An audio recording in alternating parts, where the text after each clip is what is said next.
Panibagong araw, panibagong gala na naman tayo. Hello mga bestie! It's me, Mira Zinzone, your friending gala.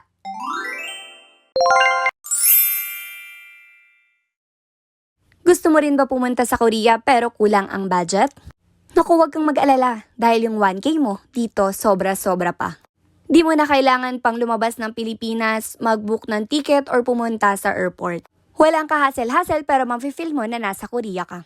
Kaya kung gusto mo rin na-experience ang Korea feels na hindi gumagastos sa malaki, panoorin mo lang ang video na to. So ngayon nga is papunta kami dito sa Glorieta 4.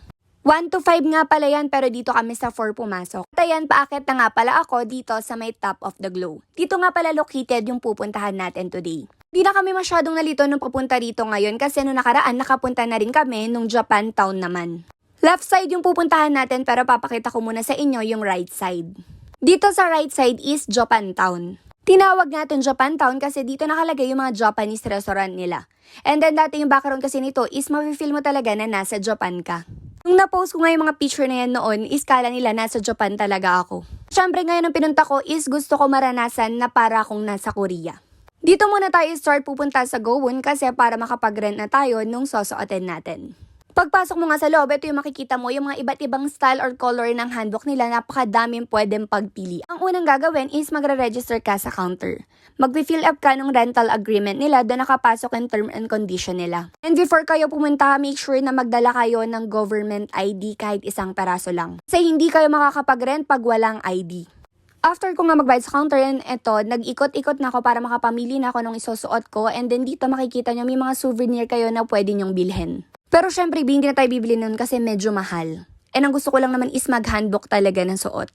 So syempre, after ko makabili ito, dinala ko na nga sa counter yung napili ko para i-check kung okay ba talaga and walang problem bago ko siya suotin. Pag nagbayad ka nga pala is kailangan mo muna magbigay ng security deposit na 1K. Kasi pag nagkaroon ng makeup or kahit anong stain, nagkaroon ng sira, and then late returns, nagdededuct nila yon sa security deposit na binigay mo. Kaya make sure na mas ingatan nyo na lang pag sinuot nyo. Nga ng pag-rent, meron ditong 2 hours 300, 4 hours 500, and then 6 hours 700. So, ang in-avail ko nga lang dito is yung 2 hours na 300. Kasi for experience lang din naman, and then masasabi ko na sulit na talaga ako dun sa 2 hours pa lang. Ito yung fitting room nila, super luwag kaya comfy ka talaga makakapagpalit ng suot mo. And para sa mga hindi sanay magsuot ng handbook, huwag kayo mag-alala kasi meron sila dyang tutorials na nakadikit para alam mo kung paano mo susuotin. Dito naman yung makeup room nila, pwede ka mag-ayos dyan ng buhok, mag-makeup, or di kaya mag-plan siya. Nag-ipit na nga lang ako para mas mabilis. Kung makikita nyo yung space nila is maluwag talaga kaya kahit maraming tao, hindi kayo magsisiksikan. Ito naman yung locker room nila. Pwede nyo dyan iwan yung damit nyo and then yung mga bag nyo para hindi kayo mahassle pag nag-picture-picture na kayo sa labas. At syempre, sisimulan natin ang paggala sa Korea. O pag nagpunta nga kayo dito at nasuot nyo na talaga yung handbook, ma-excite na lang kayo mag-picture-picture. At ito na nga ang first spot natin, ang papinto na mula sa Korea. Kadalasan nakikita ko nga yung gantong pinto sa mga napapanood ko na K-drama. Second spot naman is itong parang pa-temple style nila. Ngayon pa lang sasabihin ko na sa inyo, yung pinakapaikot na yan is upuan yan. Ang daming nakaupo rin noong time na nagpipicture ako. Pero syempre dapat walang hiya-hiya, lakasan lang ng loob para masulit mo talaga yung handbook mo. Dahil dito kahit saan ka tumingin, marami talaga nakaupo na mga nagmumuni-muni na tao. Third spot naman na to is itong K-Park style. And ito, papunta na naman ako ulit ngayon sa Japan Town para makapag-picture. Marami pa naman picturean dun sa may kabila, kaya lang ang dami pa kasing nagpi-picture or occupied pa yung pinaka-spots. Kaya lumipat muna ako dito para mas masulit.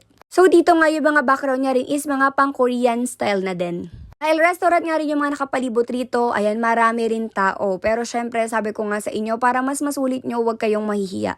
Dahil once na nahiya kayo, nako, hindi na kayo makakapag-picture-picture pa. Diretso ka lang sa pagpipicture and video, ayan, i-feel mo lang ang moment na nasa Korea ka. After nga namin mag-picture-picture, bumili naman kami nitong 10 won bread. Nakapag-try na ako nito noon sa may Tokyo, Japan, nung 10 yen bread naman. Grabe yung mozzarella cheese niya talaga ang pagbatak. Di ko pa siya mahawakan masyado kasi super init pa talaga niya, pero gusto ko kasi talaga mahatak yung pinaka-mozzarella cheese.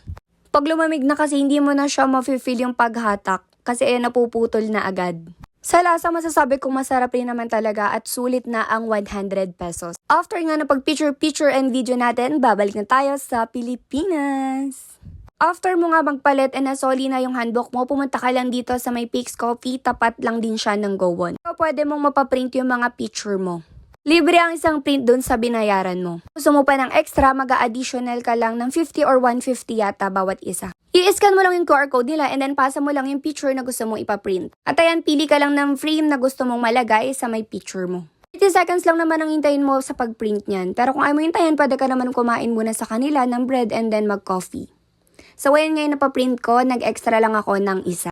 Dahil di pa kami makapag-decide kung saan kami kakain, dito kami pumunta sa may food court. Sakto naman na nandito si Marvin Agustin sa may pwesto niya. Tayo ng beste ko, todo push nga sa akin na dito kami kumain dahil gusto niya nga makapagpa-picture kay Marvin Agustin and matry tong food na to. Pero hindi na nga rin namin na-try magpa-picture kasi nakita namin na super busy niya nga rin mag-shoot ng product niya.